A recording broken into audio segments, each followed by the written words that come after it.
दोस्तों, आज शुरू करते हैं द स्वीट गर्ल का एपिसोड 9। मिस्टर चा पिजोय को एक सुंदर सी ड्रेस गिफ्ट करते हैं, लेकिन पिजोय ड्रेस को लेने से मना कर देता है और कहता है, मैं चाहता हूँ कि कंपटीशन को सब लोग अच्छे से पूरा करें। पिजोय इस कंपटीशन के लिए ही आया था और वह खुद कंपटीशन की हर चीज की देखभाल कर रहा था। वर्कशॉप पर मिस्टर लुओ सबको उनकी तैयार की हुई ड्रेसेस को कंपटीशन में ले जाने को कहता है, पर वह ज्वार को अपने साथ चलने को कहता है। मिस्टर लुओ ज्वार को उसकी सबसे स्पेशल ड्रेस दिखाता है, जिसे देखकर ज्वार बहुत खुश हो जाती है।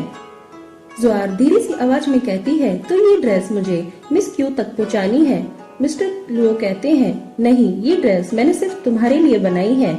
इसे सुनकर ज्वार और भी खुश हो जाती है। मिस्टर लुओ ज्वार को कहते हैं, तुम जल्दी से इस ड्रेस को पहनकर कंपटीशन के लिए तैयार हो जाओ। बै पहले से ही कंपटीशन में पहुंच चुकी थी और सभी ड्रेसेस को चेक कर रही थी। तभी एक आदमी आकर उसे कंपटीशन के कुछ कागजों को पूरा करने के लिए उसे बाहर लेकर जाता है। जैसे ही बै उस आदमी के साथ बाहर जाती है, तभी और दूसरा आदमी आकर कमरे में ड्रेसेस को आग लगा देता है और वहां से भाग जाता है। ज्वार मिस्टर लुओ की ड्रेस पहनकर तैयार हो जाती है। तभी एक वर्कर ज्वार से टकरा जाती है। मिस्टर लुओ ज्वार को उठने में मदद करते हैं। ज्वार मिस्टर लुओ को कहते हैं, तुम मुझ पर गुस्सा तो नहीं हो? लुओ कहता है, तुम मुझे इतना निर्दयी क्यों समझती हो? और वे दोनों कंपटीशन के लिए चले जाते हैं। सब लोग कंपटीशन हॉल के बाहर इकट्ठे थे। तभी बै भागते हुए आती है और मिस्टर लुओ को जल्दी से कमरे में पहुंचने के लिए कहती है। वे सब लोग भागते हुए ड्रेसेस के कमरे में पहुंचते हैं। वे लोग देखते हैं कि सभी ड्रेसेस पूरी तरह से जल चुकी है।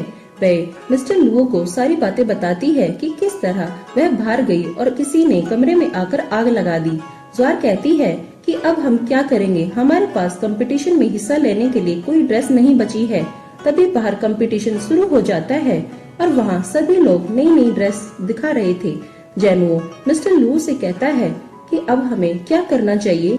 लुओ जेनुओ को कहता है, तुम सुई के साथ मिलकर कमरे में आने वाले आदमी के बारे में जल्दी से पता लगाओ। जेनुओ तुरंत ही सुई को ढूंढने के लिए चला जाता है। मिस्टर लुओ ज्वार को कहते हैं, चलो हम जल्दी से पिछले महीने की बनी हुई ड्रेसेस को यहाँ लेकर आते हैं।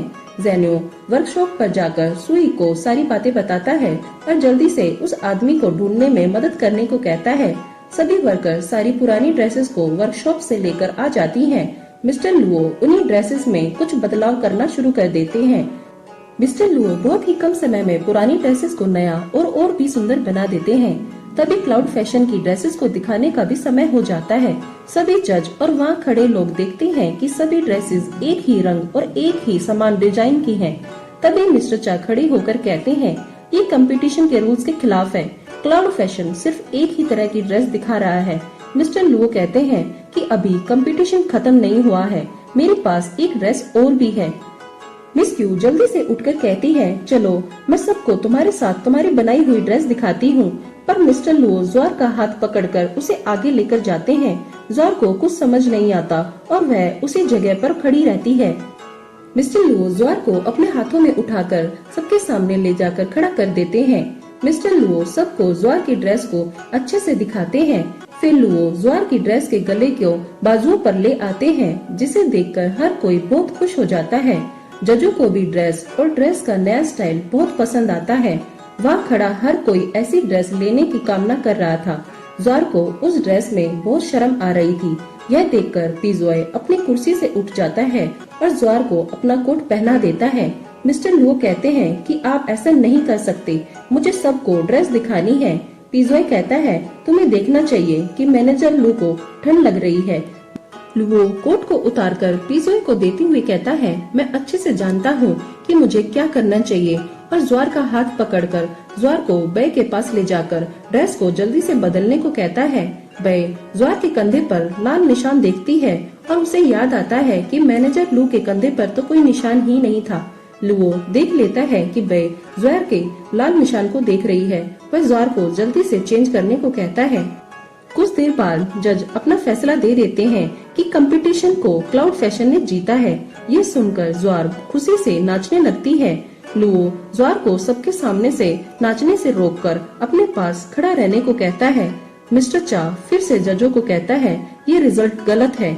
क्योंकि क्लाउड फैशन ने ड्रेस दिखाने में बहुत देरी की थी, जो रूल्स के खिलाफ है। लुओ बताता है कि किसी ने उसकी ड्रेसेस को जला दिया था। मिस्टर चा कहते हैं, नहीं, मैं नहीं मानता, यहाँ पर कोई भी नहीं आ सकता जो तुम्हारी ड्रेसेस को जलाएगा। वह कहती है, मिस्टर लुओ ठीक कह रहे हैं, ये सच में मुझे धोखा देकर एक आदमी ने बाहर बुलाया और सभी ड्रेसेस को जला दिया।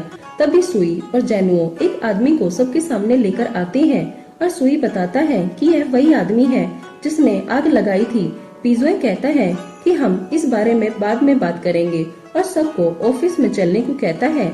मिस्टर चा पिज़ोए को रिजल्ट बदलने को कहते हैं, पर पिज़ोए कहता है कि मैं जानता हूँ कि इस सब के पीछे तुम्हारा हाथ है, बस मैं ये सबके सामने नहीं लाना चाहता। और ऑफिस में जाकर क्लाउड फैशन के लोगों के साथ खाना खाने लगता है। लुओ बहुत सारा ड्रिंक कर लेता है। वह देखता है कि पिज़ोए और ज्वार हंस-हंस बात कर रहे हैं, जिसे देखकर मिस्टर लुओ को बहुत जलन महसूस होती है। वह खड़ा होकर ज्वार का हाथ पकड़कर उसे वर्कशॉप पर चलने को कहता है। मिस प्यो पिज़ोए को कहती है, मुझे पता है कि तुम्हें मैनेजर लू बहुत पसंद है। अगर तुम लुओ और मैनेजर लू को अलग करना चाहते हो तो मैं तुम्हारी मदद कर सकती हूँ। पिज़ोए कहता है, नहीं, मैं ऐसा नहीं सोचता, और वहाँ से चला जाता है। तभी वहाँ पे आकर बताती है कि मैनेजर लू के कंधे पर कोई निशान नहीं था। मुझे इस मैनेजर पर शक हो रहा है।